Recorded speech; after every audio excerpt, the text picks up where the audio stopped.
The latest trend in plastic surgery for guys is inspired by Skype, selfies and Snapchat culture. Here to tell us more is Dr. Peter Bray, cosmetic plastic surgeon who specialises in male plastic surgery. Good morning, Dr. Bray. Hi, Dominik. How are you? I'm good. It's nice to talk to you again, sir. Terrific.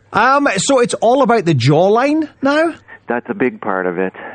Strong jaw, masculine form. That's always been attractive in men. And there's now great ways to do it that are less invasive. And the digital media thing has really helped to push that along. Oh, tell me about it. I'm appalled every time I see myself in selfies. Or there's that time when I'm Skyping my mum and you can see yourself in the little box in the bottom and I look down and I'm like, who is that man with the face of a lemon? Well, it's hardly fair. You've got this tiny little wide-angle lens and bad indirect lighting, but it can really highlight certain problems. Yeah. So tell us about the non-invasive ways then. The biggest thing has been injectable fillers, and these have been used for years for filling up cheeks or the hollows under the eyes, but they can be a nice way to make a subtle change to the jawline, a little more projection, some better shape, and enhance the whole profile. So is that the key? Is it subtlety? Because I guess as a guy, you don't want to turn up for work on a Monday morning with a completely different face. Yes, we're not talking about the Jay Leno look. That's just not going to work.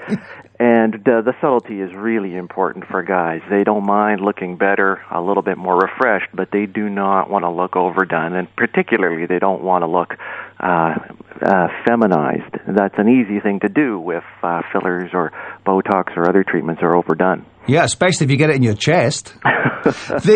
So what? How does it actually work? Non-invasive stuff like this face tight technology. How does that work? This is what we'd call minimally invasive. It's a tiny incision, about 2 millimeters, and this involves energy underneath the skin. So it's a lot more powerful than lasers on the surface, but helping to remove that little puddle of fat underneath the chin and also tighten the jawline so the contour, the profile is sharper and more masculine. And do you look like the Elephant Man for months after this, or is it quite a quick recovery time? More like you may have got a elbow in your kickboxing class. It's not Elephant Man. Yeah. Bit of bruising and swelling. That's more like it. Yeah. So in terms of how much does stuff like this set you back now? There's a huge range depending on budgets and preferences, anywhere from several $100s to well into the thousands. And this depends on the magnitude or the whole impact that someone's looking for. But the nice thing is that there are options that can make a nice difference through any range of budgets. It doesn't have to be, tens of thousands of dollars like it was back in the old days. So just for a few $100s, you can get something that would make a noticeable difference to your jawline. In a syringe of an injectable filler, $500, $600, wow. And that can make a noticeable, nice, important change. That's amazing. I never knew it was so cheap. Yeah. Can I ask you one final quick question, Peter? How are my wife's breasts? I'm going to neither confirm nor deny. I've never ever been on a radio show with a man who's had my wife's breasts in my hand, apart from mine. At least not as far as you know.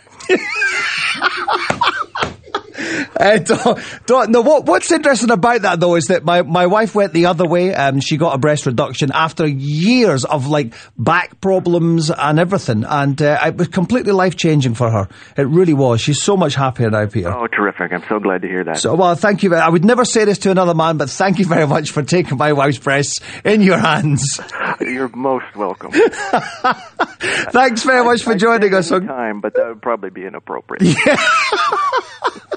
Thanks very much for joining us on Q107 this morning, Peter. Terrific. Take care.